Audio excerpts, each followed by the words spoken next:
नमस्कार मंडळी. तर आज आपण अगदी झटपट साध्या सोप्या पद्धतीत कुकरमध्ये वरण कसं बनवणार हे पाहणार आहोत. एकदम छान आणि झटपट होणारी रेसिपी. तर तुम्ही हा व्हिडिओ स्किप न करता पूर्ण बघा, तुम्हाला नक्की आवडणार. चला तर मग सुरुवात करूया. तर सर्वांचं स्वागत करते सुषमा मालवणी किचनला. तर इथे बघू शकता मी डाळ घेतली, तूर डाळ आणि मूग डाळ. दोन्ही डाळी मी मिक्स घेतल्या अर्धा अर्धा वाटी. तुम्ही ज्या प्रमाणात डाळ बनवणार ना त्या प्रमाणात घेऊ शकता. तर मी तूर डाळीबरोबर मूग डाळ पण घालते कधी पण डाळ बनवताना, कारण कशी तूर डाळ ही पचायला पण जड असते आणि ॲसिडिटी असं आपल्याला होऊ शकते, म्हणून ना मी मूग डाळ पण घालते.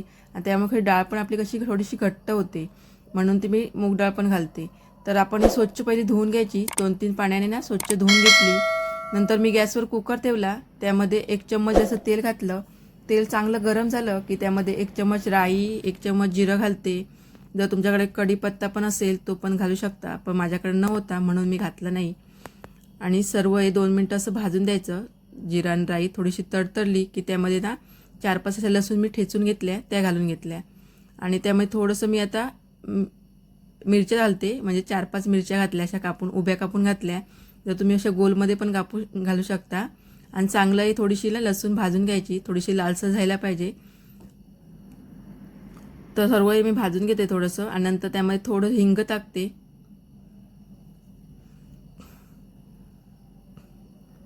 नंतर त्यामध्ये एक मी टमाटा कापून घेतला, ते पण घालून घेते. आणि 1 मिनिट असं परतून घ्यायचं. जास्त असं मऊसर नाही टमाटा करायचा, 1 मिनिट असं तेलामध्ये परतून घ्यायचा. नंतर त्यामध्ये थोडीशी मी कोथिंबीर घालते, कारण फोडणीला जर कोथिंबीर टाकली ना चव पण चांगली लागते आणि वास पण छान येतो. नंतर आपण डाळ धुवून ठेवली ना ते घालून घ्यायची.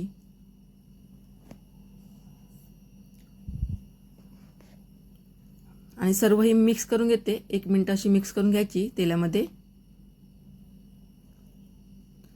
तर आता मिक्स करून आल्यानंतर आता त्यामध्ये पाणी घालायचं. तर तुम्ही डाळ किती आहे त्याप्रमाणे तुम्ही पाणी घालू शकता. जास्त पण पाणी घालायचं नाही, नाहीतर कुकरमधून असं ते शिट्टीतून बाहेर येतं पाणी, म्हणून मी ते 2 ग्लास जायचं पाणी घालते. हे बघा 2 ग्लास पाणी घातलं. सर्व हे मिक्स करून घेते. आणि त्यामध्ये आता हळद आणि घातली नाही आहे, मीठ पण नाही घातलं आहे. तर त्यामध्ये आता अर्धा चम्मच अशी हळद टाकते आणि चवीप्रमाणे मीठ घालायचं. आणि सर्व हे मिक्स करून घेतल्यानंतर आपण त्यावर कुकरचं झाकण लावून, तर सॉरी एक गोष्ट घालायची राहिली, ते म्हणजे खोबरं. मी ओलं खोबरं घेतलं, ते घालून घेते. तर हे ऑप्शनल आहे, तुम्हाला पाहिजे तर घालू शकता, नाहीतर अशी पण डाळ छान लागते. तर मी इथे थोडंसं अर्धी वाटी जास्त खोबरं घेतलं, ते घालून घेतलं. सर्व हे मिक्स करून घेतलं आणि कुकरचं झाकण लावून आपण मीडियम गॅसवर 4 शिट्ट्या करून घ्यायच्या.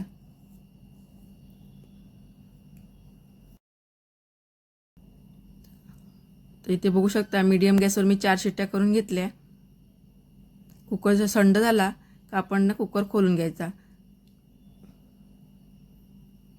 कुकर थंड झाला आहे, आता मी खोलून बघते. तर इथे बघू शकता छान अशी डाळ शिजून आली आहे.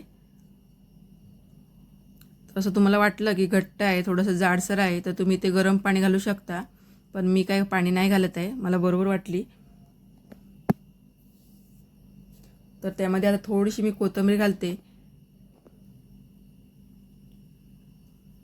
तर अशा प्रकारे आपली डाळ रेडी होते. तुम्हाला कशी वाटली नक्की कमेंट करून पहा, नक्की कमेंट करून सांगा. आणि आवडल्यास व्हिडिओला एक लाईक करा आणि चॅनलला पण सबस्क्राईब करा आणि शेअर पण करा. आणि अशा पद्धतीत करून पण पहा. जर तुम्हाला कोकणी पद्धतीत गोडी डाळ कशी करायची ते पाहायचं असेल तर तुम्हाला चॅनलवर व्हिडिओ आहे, तर तुम्ही जाऊन तो पाहू शकता. साध्या पद्धतीत पण डाळ कशी बनवायची ती पण आहे, तर तुम्ही जाऊन नक्की पहा. आणि आवडल्यास व्हिडिओ